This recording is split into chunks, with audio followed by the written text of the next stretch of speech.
Hey, everybody, and welcome to the VDoor Locksmith Show, where we are unlocking the keys to success in our industry, the oil and gas industry, that is. I am so excited to have everybody watching today.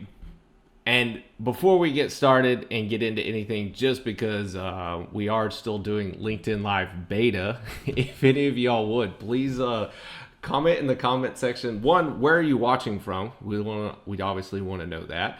Who are you? If you guys like the show, be sure to give some thumbs ups in there throughout. But also, can you hear us? Can you see us? That has been probably one of the biggest mission critical items that we've had lately. So be sure to let us know. With that said, I'll wait just a minute and make sure, because I don't want to bring on the guest and nobody be able to hear what he's saying and then just have to make them repeat it twice. So there's about a 30-second delay on this. So just in case any of you guys are watching and you're curious as to, maybe why we're not reading your questions or comments right away, it's because there is a built-in 30-second delay on this. And then there's probably also just a delay in general with it, lag on the internet. I live out in the boonies, you guys. So I shouldn't say boonies. I live out in Wimberley, Texas. Anytime you guys want to come out, feel free to let me know. Lots of great stuff. So we've got one of the guys, Brandon Petard, Austin, Texas, can hear and see you. Excellent. That is a win. So excited. All right. With that said, I've got on the podcast today, not podcast, this is a live cast. This isn't a podcast. You actually get to hear, see, and interact with the person. So this is live. I've got one of the most trendy individuals in the oil and gas business today. He drinks a lot of coffee. He talks to a lot of people. He drives a lot of miles. He should be sponsored by Michelin and probably some other automaker. He is constantly putting great content out there on LinkedIn, talking to everyone, getting involved with the industry. This guy is Josh Robbins with Beachwood Marketing. Tell me about what you do at Beachwood Marketing. Sure. I was too excited to get into my own questions. I need to let you introduce what is Beachwood Marketing. What are you doing on a daily basis, putting all these miles and calls on your phone?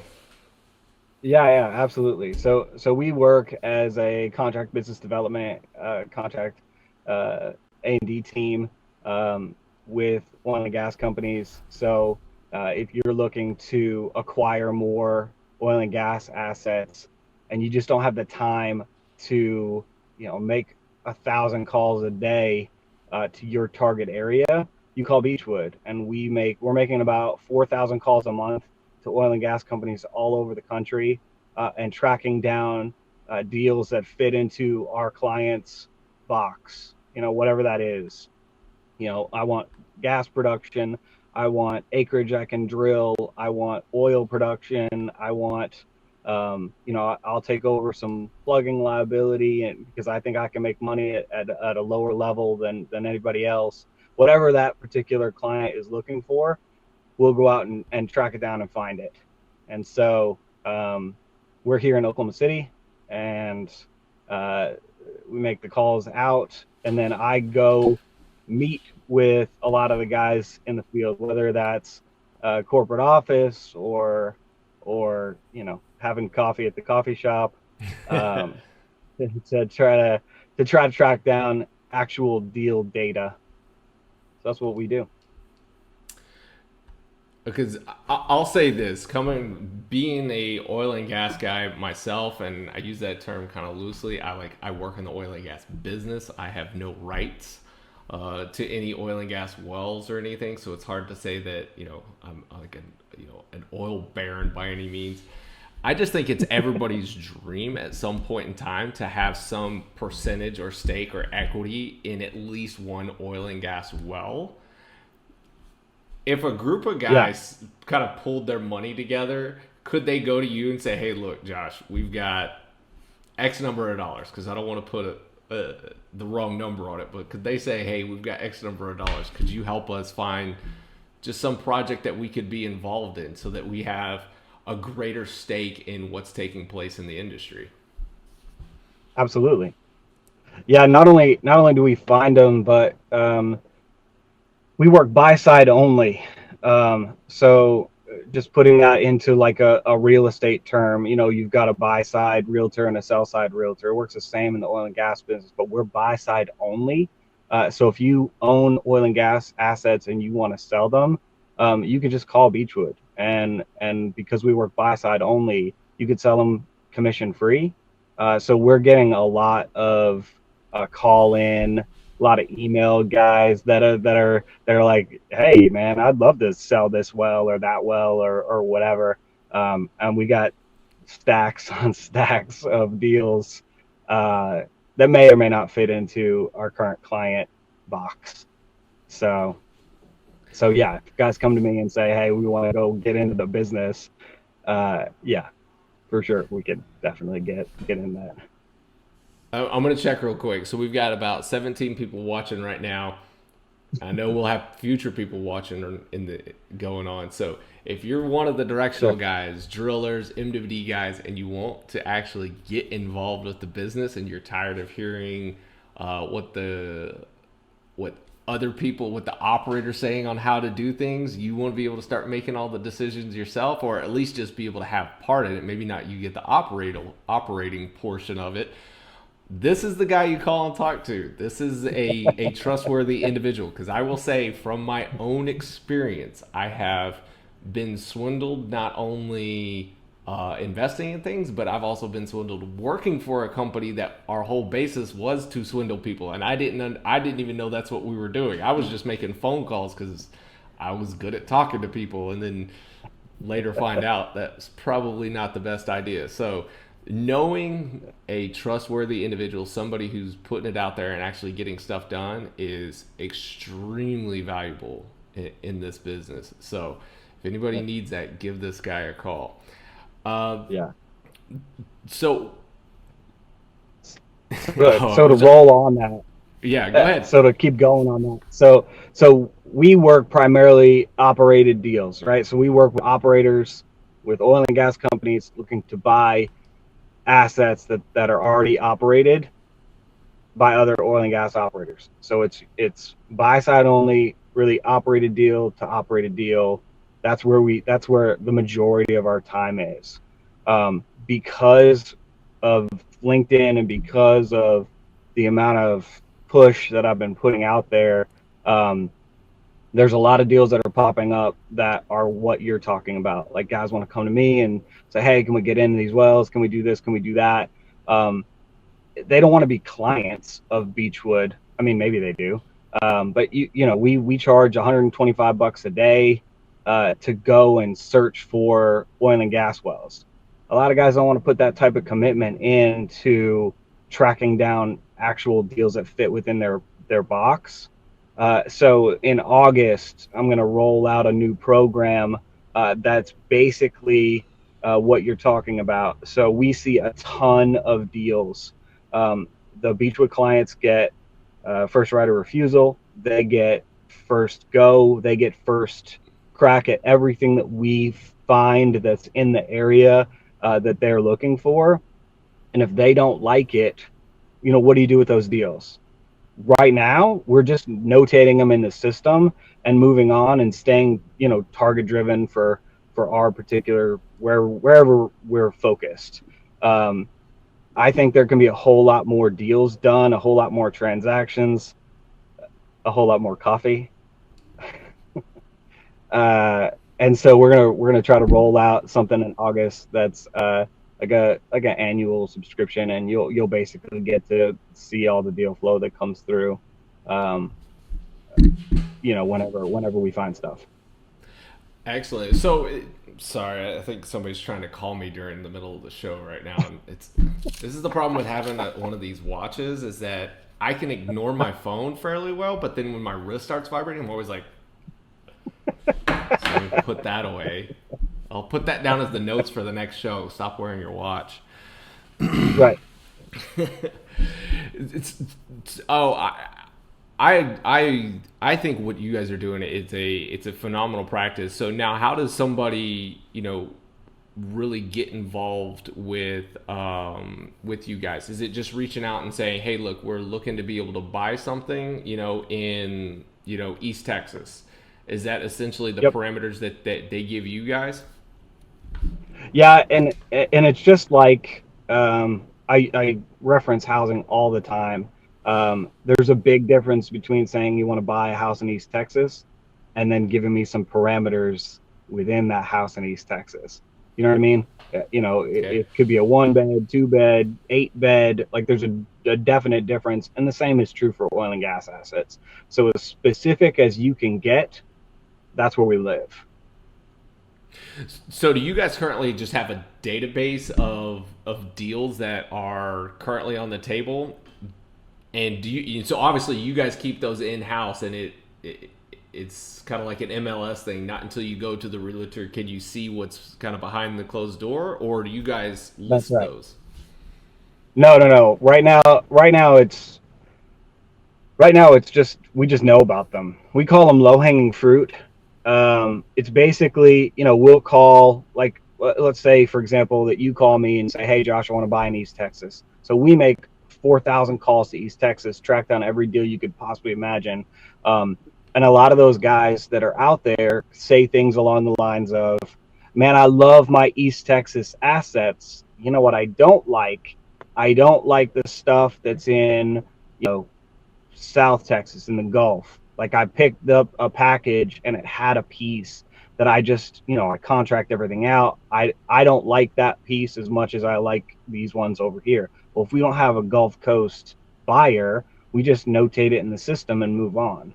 So we're just trying to fill um, those buyer gaps that we have, for different types of deals, whether they be, 3 barrel and under, whether they be 30 million and over. We're running the gamut on all of it. All right. So I just want to be able to jump in there and get one of these the questions from online before I forget about it because I've got a follow up question to that. But Jenny Wilson, Okay. marketing Okay. assistant, oil and gas, says Josh would really love to get your insights from a marketing perspective. Okay. Um, I mean, it depends on what they mean by marketing. If they mean, if they mean marketing in the true sense of the word, marketing like LinkedIn, social presence, I can talk for days on on marketing stuff. If they're talking about marketing when it comes to oil and gas, like actually marketing the oil and gas down the pipeline, that's not what we do. So I can talk about what I know. Well, I'll say this, Uh, Jenny. There you go. So if you're still watching, give us the follow up to that. So okay, so back to what you were talking about because some of the, I have to do this because like some of these questions they come in so fast or comments come in so fast sure, that there's not sure, always time to be able to go back and I'll miss them. So I want to make sure that I get the whole point of this is to be interactive. So if I can get sure. uh, some of the stuff. Oh well, there Jenny just popped it up. Marketing is so broad. More about oil and gas. Jenny, what specifically in oil and gas? What are you looking at? So let us know that. So I'm gonna hit you with a follow up. We're gonna get some more details from her. Sure. Sure. So with what you guys are doing, y'all are just really connecting the dots by being able to talk to as many people as possible. And I'm guessing you're getting more leads as you are talking to more people and getting on the phone and saying, hey, do you guys have any of this? Well, we don't have that, but we've got this. Is that what's taking place for Yep. you guys? Yeah, and it's on a huge scale. So 4,000 calls a month. I mean, it gets out of control very, very quickly. Uh, and again, the business is cyclical. So, you may not want to sell at 53, but at 58, you're a seller. So, I mean, we get the calls in. It's constant change. So it's always good to constantly communicate that, uh, you know, to whenever we get platforms like this to like, hey, if you guys want to get in this is the time to do it. And no matter when you're watching this video, it's always time. It's always the time to get in. So I trust me. Watching every time I see one of your posts come up on LinkedIn, I'm just like, one of these days, I'm gonna call this guy and be like, I'm ready to like, I've got some money saved up. I'm ready to do this. There There are a you go, couple of wells man. out there in West Texas with my last name on them, and I've got like 0.0000001% of that well, and Yeah. I think Well, and that's and it that's costs them more money and to that's send what the we check do, than it does man. send me money. Well, that's what we do. And to really make it tie in with the marketing aspect, it's do you have enough time in your day to call those guys up and be like, hey, I own 0.0001%. I would love to own 5%. Like, do you have time in your day to go do that? Probably not. If you do have time, are they going to answer your call? Are you going to have time to call them back if they don't? It rolls. And because that's what we do. We call all day long, every day. I mean, we're always available. We're always hitting them at the right times, and so a lot more gets done. A lot more gets accomplished. Um, than if you were just to put it on your to-do list once a year. All right. So be sure, anybody that is watching, be sure to throw out any questions that you've got. We'd love to be able to hear from you. Let us know where you're watching. If you like what you see, and hit the thumbs up. I see somebody is already saying that this sucks again. I'm sorry. It's only going to get better with time. And you know what? I'll tell you, I love doing this live because you get to see every single mistake I make right as it's happening. I don't get to cover any of this up. Not faking anything. What you see, what you hear is exactly what you get.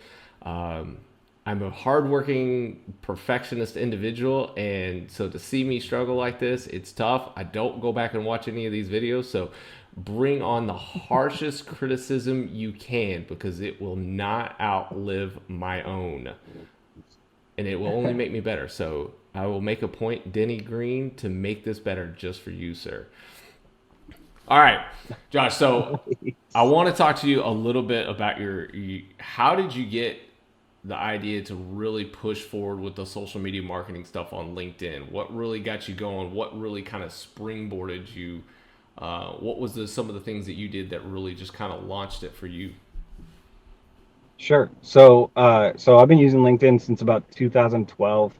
Um, as a sales guy, I love LinkedIn because you can directly connect from A to B without having to call and go through a whole bunch of people to get to the right person. You can just you can cut out all the rest and get right to the person. And as a sales guy, that's the best case scenario. So I've loved LinkedIn, and I just post what it is that I'm doing, and so a lot of people um, I guess they just dig, when I'm driving 1,500 miles in 3 days. Like, it's fascinating to a lot of people, but I'm putting out what it is I'm doing, and I don't use it as a sales pitch. Like, I just tell people, like, hey, I've got 6 deals in East Texas. I don't have a buyer for them. If you're interested in buying, you should probably call me. I don't, there's no hard sell on LinkedIn. There's no, um, just post what I'm doing and where I am, and this coffees for closers thing just kind of took on its own, it took on its own life, and really went crazy. And as a sales guys, we've always said, coffees for closers, or uh, closings for hustlers, or what I mean, whatever it is. Like, it's always focused on the close and getting coffee. So, man, it's crazy. So, So how did you get into the business of selling oil and gas assets? by accident. So I was on the service side. Yeah, I was on the service side, and I was getting thrown out of an office because they didn't want my service.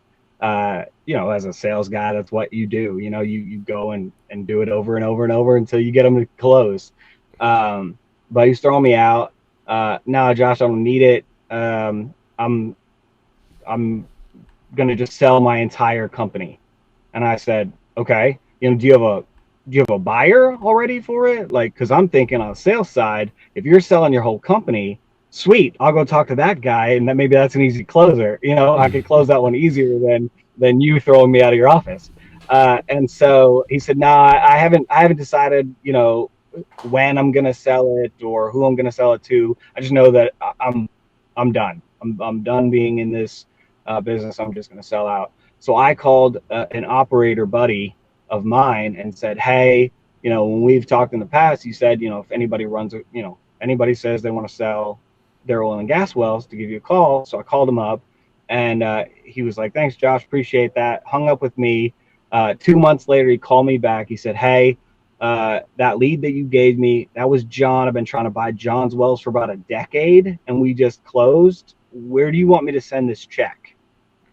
And I was like, what check? Like, what? Wait, what? Are we getting paid? This is great, And so we went through the whole process of, how do you normally buy oil and gas assets? Well, you can buy them off bid sites, you can buy them through negotiated sales, or you can call John once a year, take him to breakfast, and see if he'll sell you his wells, which is what he was doing. That's what Dale was doing. He was taking him breakfast once a year, being like, hey, John, you want to sell me your stuff? And John would be like, no. And they finish their breakfast, and that was it. And so, like I said, as a sales guy, I mean, this is massive opportunity. Like, I'll call John all day long. I'll call John and all John's brothers and sisters and cousins, and we'll make this happen. And so that was the thing. So it was a side hustle for me. I would leave the office. I was an outside sales guy. I would leave the office. I'd run my day job 9 to 5. And then at 5, I would meet up with this operator. We'd have a beer. He'd introduce me to all the other operators in the area, and I'd try to connect A to B the entire time. So I did that for a couple of years until about 2014. I decided to take it and do it full time, and man, it's been crazy ever since. I just want to touch on something you said there as far as, connecting A to B. I don't know how many times I have put myself in a position to where, I may be having a conversation with one person about just something off the wall, and we're just talking about things that are happening in the industry. And then I'll go have a conversation with somebody else that really isn't even directly related, but they both have overlapping peripherals, and then have a conversation there, and then I'll learn something, and I'll be like, oh, I know who I need to call. And then boom, you call the next person, and you're like, hey, guess what? You should probably know this information. And and it could change the entire course of either their career, what they're doing. And it's just by having those over the phone or in-person conversations and it's not something that you're hunting for. It's just, you're just having a conversation, and you start learning things like that. So it's awesome that you were able to use that to be able to build essentially the business model of what you're doing. Is just get on the phone and talk to these people. It doesn't have to be an online directory or some big massive database that people just kind of start scrolling through. You can actually put that human element in there and say, I know this guy, I know what he's looking for, I know the things that he likes, and somebody else is on just the opposite side of that. Yep. Built the whole business off of it. I think we froze you up there. Let's see if I can get you get you back. We can still hear you. It's just now, instead of having, it's more like one of those ESPN interviews where they just have the mugshot of a person, and you can hear them talking over the phone as opposed to the video portion. So we'll give it just a second and see if it'll kick back in. If it doesn't, we can still keep asking questions, because everybody just wants to hear what you got to say. Be sure, if you guys are watching still, we've got up to almost 30 people right now. If you guys do have questions, send them to us. If you can see the little buttons at the bottom of the screen, hit them. That just lets us know you're watching. They don't count them. They don't show up in any way, shape, or form. It's not like a a metric that we use to sell off of or anything like that. It just lets me know that somebody actually is watching and being somewhat interactive on the show. I do want to say Jared Romero, the guys over at JWire have been watching. Thanks, guys. Appreciate it. So you guys are back with me. It is me. Give me just a second. I'm going to check the computer screen over here, so I'll be having to look away for just a second to be able to see if we can get Josh back on. If not, I've got some other things to randomly talk about. And let me see here. What trends do you see in oil and gas? Is it going up, down? Where is it going? Dennis, thanks for your question. If I can't get Josh back on, I'll answer it. I'm not an expert though, so give me just a second, guys. Let me see here if I can. Come on now. Oh, there we go. Still having to get used to this Mac portion. All right. I think Josh is there. Let me disconnect, reconnect the previous session and see if he is there. He is not. Ooh. All right. Well, Dennis, you fired off a question. I think we got a couple of other questions that have been fired off here. So, Dennis, do I see the oil and gas? Is it going up, down? Where is it going? There is going to be a large consolidation. Talked to a guy who was a previous hedge fund trader for the oil and gas sector. Right now, you will see a lot of the financial and money guys putting the fire to the feet of the oil and gas companies. So they are looking to be able to get their money back off of a lot of the investments that they've made and truly trying to see if these oil and gas companies are profitable. So that's probably the most important thing that's taking place right now. You will see companies that are profitable, working well, and the ones that are not, having to make a lot of changes. So hopefully that answers your question and what you're looking for. Now, obviously, the international environment is completely different to what's happening here in U.S. shale plays because those are a lot of financial backing, Wall Street backing. But you will also see, I definitely see a big increase in the offshore market. It takes a while for it to get going. It's a lot more, it's a lot bigger. So it's a little bit slower moving, slower reacting. So you're finally starting to see an uptick in offshore development. So you should see a lot more of the drill ships and jackups getting called out to do work. Dennis says, I can see all stock trends. Doesn't look promising. Thanks for answering. You're welcome. While we still got a handful of people watching, I do have to put this out there. Please come to the June 27th IADD MWD event. I've worked extremely hard on getting this set up. We're going to have 20 plus original equipment manufacturers on hand to be able to exhibit and show off their technology. These are the independent companies that design and develop MWD tools to sell into the marketplace. These are not service companies, and these are not operators of the equipment. They either rent or sell their stuff to the majority of the independent service companies, MWD and directional drilling companies. And if people who don't know, hopefully you will know now, that over 75% of all the wells drilled in North American land, or I should say U.S. land, are done by independent directional drilling service companies or MWD service companies. So these independent OEMs are the ones that make up the majority of the technology that ends up going down hole on our oil and gas wells. It means a lot to me to be able to offer this opportunity for these guys to have a platform to be able to show off their technology and in such mass quantity that this will be the biggest MWD event ever. This will be bigger than OTC. This will be bigger than prior IADD event, any SBE event, or IADC event. And this is specifically for the independent OEMs. So thank you so much to all the guys that are in that area that are going to be putting their stuff on display. I would rattle off some names, but then I would forget somebody and I would feel bad, and somebody would probably call me out and say, hey, you didn't say our name. because there's no way I could remember all 20 plus of them right now. So to those that are watching that are going to be involved, thank you so much.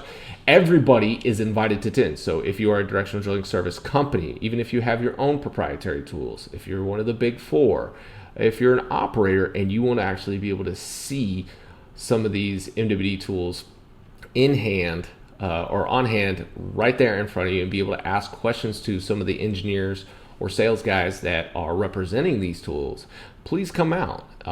We will also have a couple of panel sessions, one for the operators, one for the service companies, to be able to talk about what they're looking for, what they want, how MWD affects their decision-making process.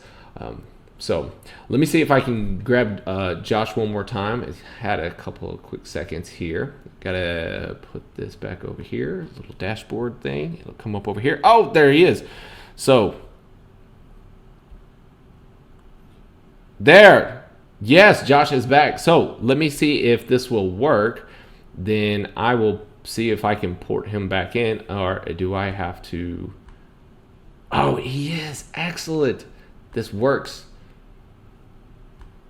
I've never had it lose completely like that and then be able to bring somebody back in.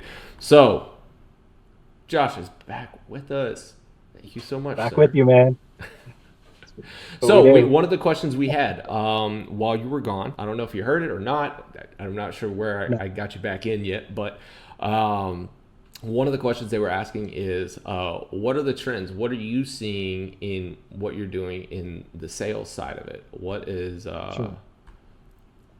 what's taking place on the industry from your perspective? Sure.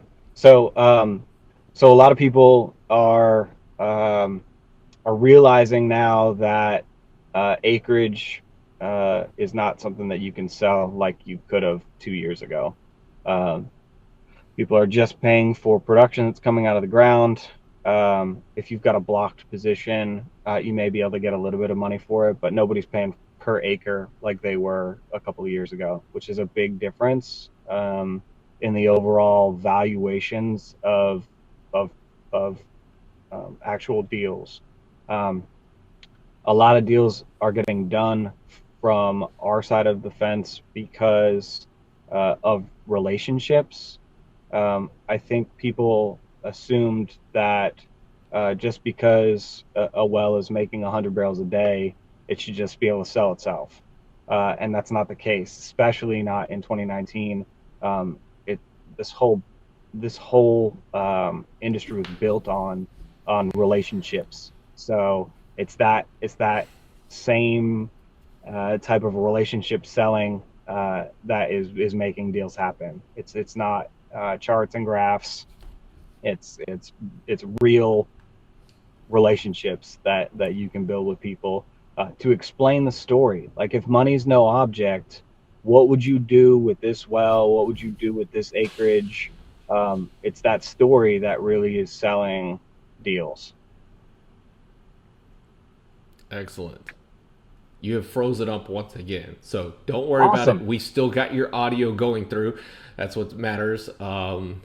We've got you about halfway where your mouth's like halfway open, so I can't change that. But you know, it's still going. We're at least getting your name out there some more.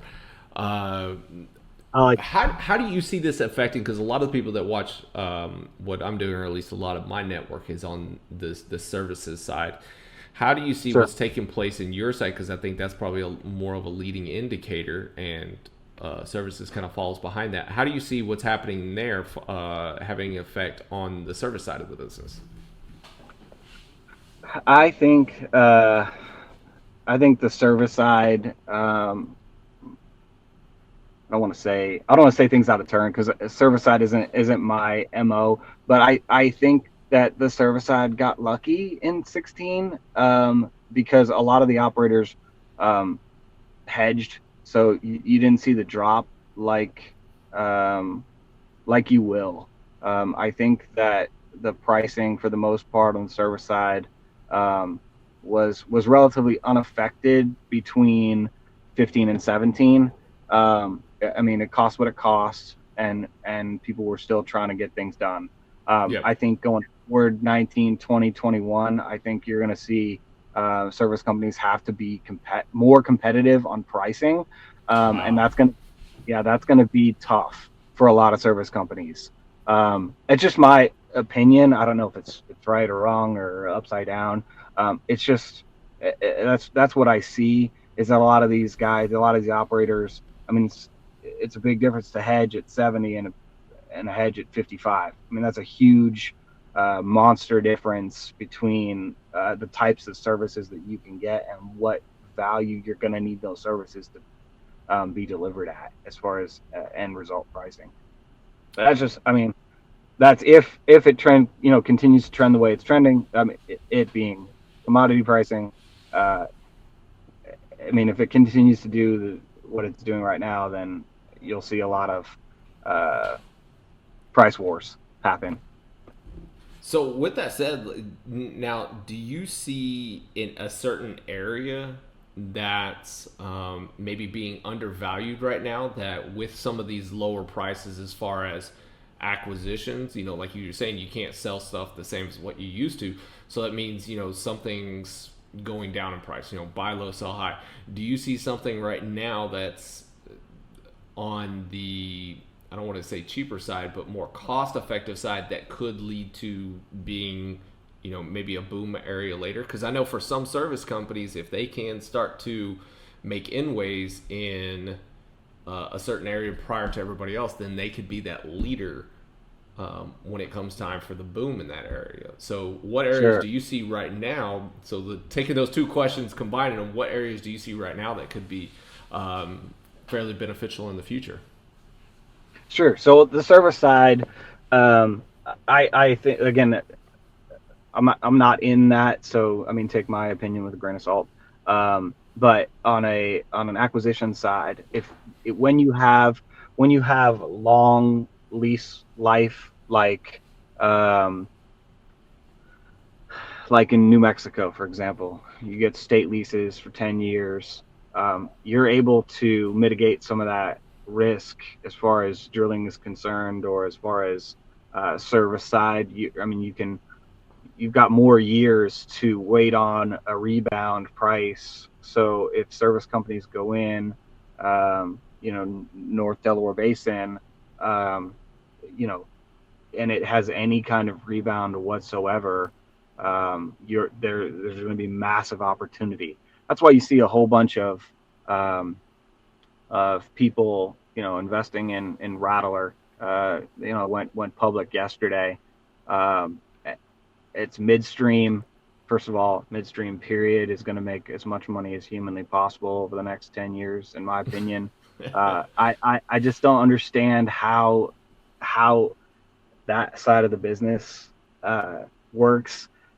To me, it looks like, just mini monopolies in every part of the country, which you would assume that there'd be something that somebody would have questioned that a long time ago, but now people have to pay to take their gas away. And it's like, some of that stuff is just mind boggling. But I think, they got to build the infrastructure in the Delaware specifically. And you're going to see a whole lot of people try to come in on the back end of that. If you can get out there pre all that stuff being built and be the service company and be out there, then you're going to make a hand over fist money. Well, you guys heard it here on the VDoor Locksmith Show, Northern Delaware. It's already booming, but it should be booming even more in the future. So, any other areas outside of, like, let's say outside of Texas, any other new areas where you see a lot of action or a lot of acquisitions being taking place? Um, yeah, I mean, when you You don't have get to give up away all your trade into, secrets. You don't have to tell us the yeah, secret yeah, yeah, sauce. yeah, no, yeah, no. Honestly, we're, again, we work off market.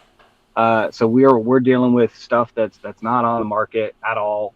We're calling target areas of clients. So whatever that is, we're calling it. But there's opportunities everywhere, all over the map, um, to go and buy oil and gas assets. I mean, it just is. Um, you've gotta be willing to bet on oil and gas. And I feel like this industry, there's a segment of this industry that's not betting on it. It's betting on it to go down, which is weird. Well, But I feel like you put some value on it, you can go get anything you want. so let me ask you this: do you have stake in any wells out there, or you got some stuff that's producing? No, and man, I don't know enough about when things go wrong, how much things cost to fix them. That's not my MO. I like to go and track them down, find them, and help the teams buy them. Um, my dad always used to say, you can be a jack of all trades if you want, but when you need somebody that's the master of that single thing, you're always going to go to that one person. And so I like to be the master of that one item, which is finding deals that don't exist on the market, and get paid from that. Um, we talk about it all the time. Get paid on the front, the middle, the back. Uh, I don't, man. I get paid on the front end, uh, and wish them luck. Wish oil and gas guys luck on developing or continuing to operate. There's a lot of money to be made. So do you see a lot of repeat clients then? Are you getting a lot of guys that, they've done one deal with you and they're like, hey, this was awesome. Hey, go find us another one. Is it that kind of turnover with your clients? Yeah, absolutely. Yeah, and that's what that's really what it is, right? So right now you can go try to find what's available publicly. You can log on to the sites. You can go track down deals, make the calls if you want. I mean, you could put in all the work and the effort to go track something down, or you can hire Beachwood and just get it delivered with a bow on it, without really having to do anything. Then that's a hard thing to give up. That's a hard thing to be like, yeah, I don't really like this. I don't really like getting things delivered, hand delivered exactly with what I want. It's a hard thing to to stop Josh, doing. don't take this the wrong way, but you sound like a damn good hunting dog. Thanks, man. I'll That's take what it. that's what you sound like to me. Is just somebody's like, I'm not gonna go chase this hog, or I'm not gonna go Yeah. chase this down. Let's let the hunting dogs do it, and you just go chase everything down for them. Then Yep. they rock up with the money to be able to finish the deal. So That's right. That's right. Yeah, and again, I mean, you've got to have a good hunting dog. I mean, and when you get a good one, you keep that one as long as you possibly can. And so becomes that's part of what the family. Becomes part of the family, sir. that's exactly what we do. That's exactly what we're trying to do. Is just keep growing the family. Again, I mean, it's not just a bunch of money to keep the dog fed. So I mean, we just go find it, make it happen, man. The all new marketing strategy for Beachwood is let us be your hunting dog. That's right, man. I'll take it. Next week I'm gonna see all like name change, logo change, everything. That's right. Hunting dog, oil and gas. Yeah, just hunting dog, and I love it. All right, hey guys, if anybody's watching, be sure to hit us up with any questions. I've got a couple more to be able to throw out there. I want to be able to give everybody a chance to be able to talk about it. Now, you did mention a little bit this earlier in the show, and I didn't get the chance to ask you. Tell me a little bit more about what you guys are launching later this year. I know obviously you can't say everything, but give us a little prelude to what exactly it is you guys are launching here in August.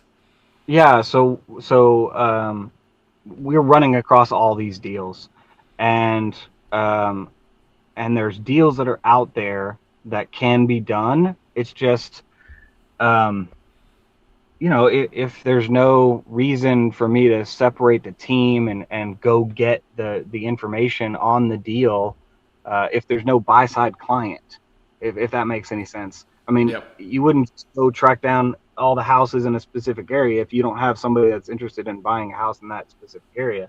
Like that's the position that we're in. There's a whole bunch of stuff for sale. It's just it falls outside for whatever reason. It falls outside the current client box. And so I was thinking along the lines of creating some sort of bucket where if you're a Beachwood client, you get first right of refusal. You're the first one to see everything that comes through in your box. And if you don't like it, it goes to the other Beachwood clients. And if everybody passes on that particular deal for whatever reason, it should be available to to everybody else. So I was thinking of starting a yearly subscription type of environment where you pay a little bit more commission, but you get to see all the deal flow that we have that falls outside the current areas, so that you pay it's still in beta phase or whatever, but you pay $499 a year, and you pay a little bit more commission, and you get to see all of these deals. I just think transactions will happen, um, if you lessen the commitment again on the guys that don't want to, put make the commitment of getting the hunting dog. Like if Yeah. you could just get a hunting dog when you go to go hunt, uh, then that works just as well. I think that's I think people will really enjoy that. It'll be a weekly email type of scenario where it'll outline, what I'm seeing, what we're finding, and then, a deal flow section where you can, find out there's 6 East Texas deals, and you can get some base information about it, to see if you wanted to go down that path and and buy, buy East Texas wells. So I just think more will transact if there's another level. There's a go and get a hunt dog and hunt all the time, and make it, um, put the time, effort, energy, and money for it. You're going to be vastly successful. But then there's guys that are like, man, I just love to see whatever you got like laying around, that maybe doesn't fit anybody else. So let me see if I can't make something happen.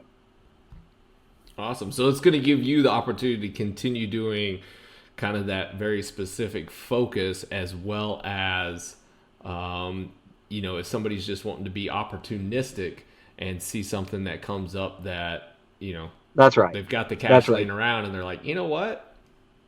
Let's, we've always kind of been interested in this area, but we've never taken a hard look. And this is just a, too good to be true kind of deal.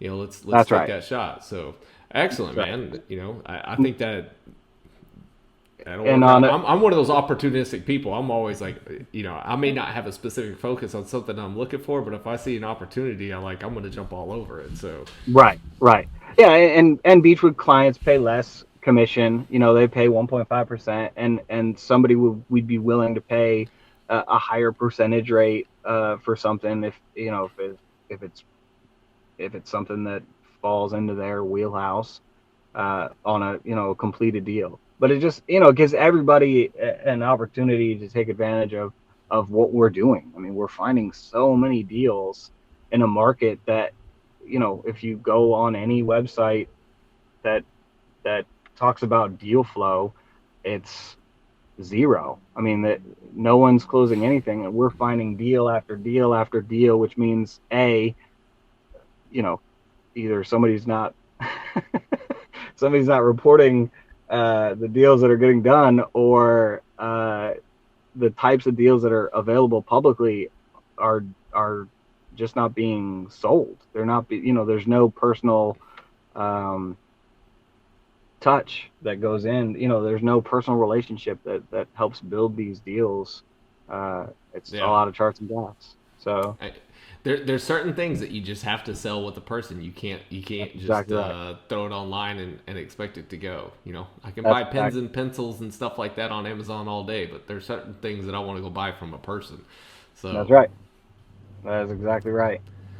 So we got a question here from Dennis R. This is one of the guys. I know he's over. I think he's in Russia. I want to say that's where he's at. He says, "What is the main message you wanted to deliver in this stream?"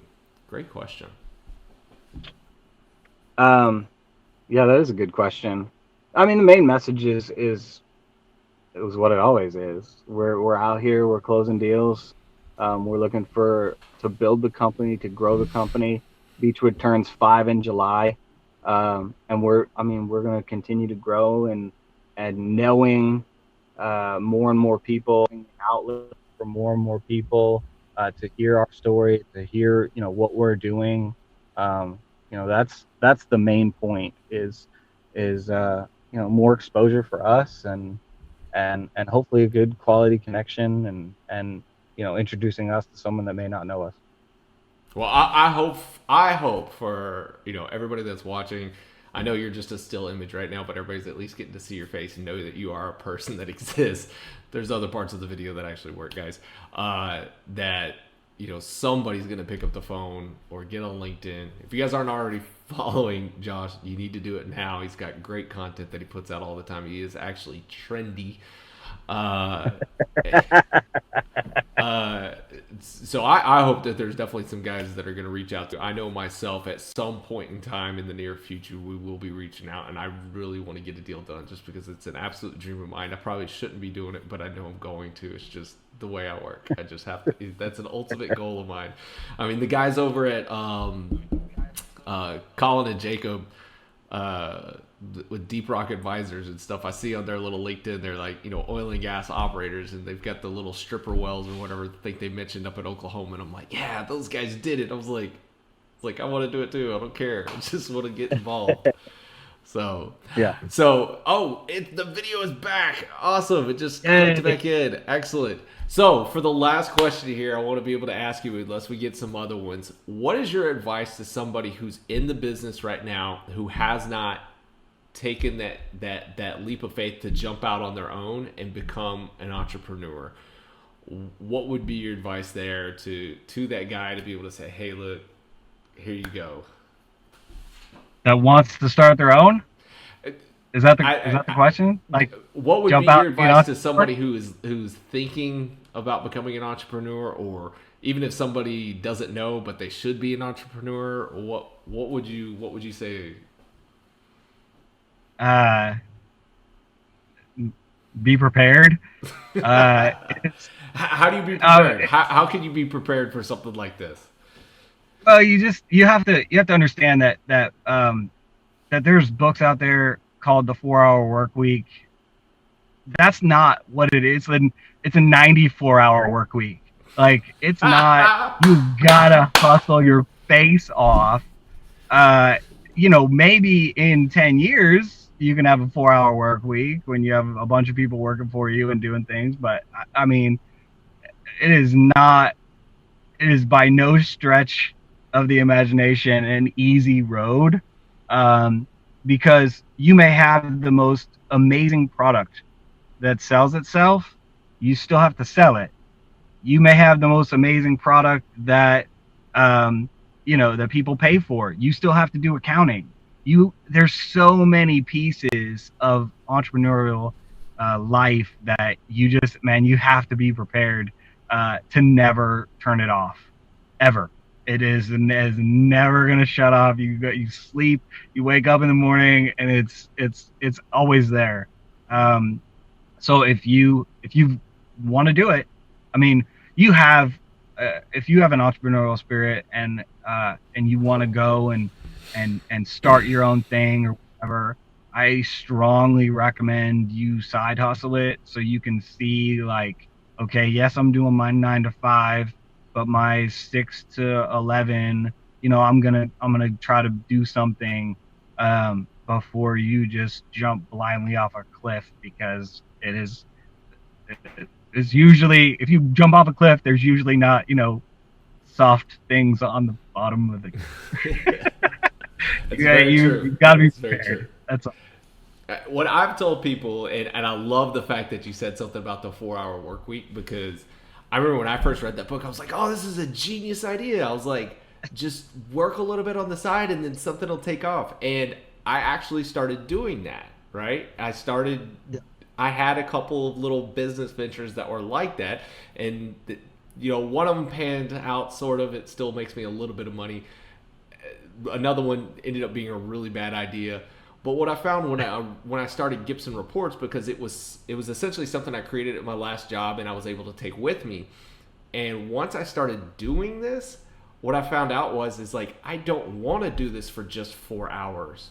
Like I have Right. a hard time stopping what I'm doing at 5 o'clock and going, dang, I want to work for 10 more hours. I Right. want there to be more hours in a day, not just because I'm so busy and it's like, oh, I got to get more stuff done. It's because I want to keep doing this. Every time I look at my phone and it's like 4 o'clock and I'm thinking most oil and gas people are getting out of work, I'm like, dang, it's like I can't make more calls. It's like I don't like Monday mornings. I don't like Fridays. Like I like Tuesday, Wednesday, Thursdays when I know people will answer their phone because they're not in meetings and I can just like, hustle and do stuff. So yeah, so to think that, if you're gonna create something that's a 4 hour, that it's only gonna take you 4 hours, that means one, you're not passionate about it. You really don't want to be doing it, and Right. it may work right now, but it's not gonna work forever. The Right. stuff that you can't pull yourself away from, but just because you're just like I want like, I could make videos, I could do a live cast on LinkedIn, I could document my day. I can go out and tell people coffee is for closers. When you start getting that kind of passionate about something, then that's when, Right. things really start to change. And that's where you'll start to see that like you'll the entrepreneurship really kind of takes hold. Because I don't work any harder now than I ever have before. It's just now what I'm working towards is for me and for my company, not for somebody else. So Right. I'm glad you brought up the 4 hour work week, because if you really believe that's what's going to happen, then yes, it could work. I'm not going to say it can't. It could work, but Right. it's not going to work indefinitely. It's going to take something that you really pour your heart and soul into because you want to. So with that, I want to say, Josh, thank you so much for coming on the show today. I don't drink Absolutely, coffee man. because I'm not a closer. I wish I could. Thank you so much Appreciate for it, coming man. on. We've got to have you back on the show in the future because, you are one of the leading indicators of what's going on. When you guys start seeing deals going crazy, that's when we need to be able to, or slow down or up. It doesn't matter. We got to be able to take the ebbs and flows. We all know we're in a cyclical industry. Thank you so much for sharing your expertise. I can't wait to see how everything turns out in August when y'all get the live version running for the non-hunting dog portion. And I look forward to the new hashtag hunting dog being oil and gas hunting dog or whatever it's going to be trending on LinkedIn, man. So thank you so much for being here. And to everybody else, as always, know your industry.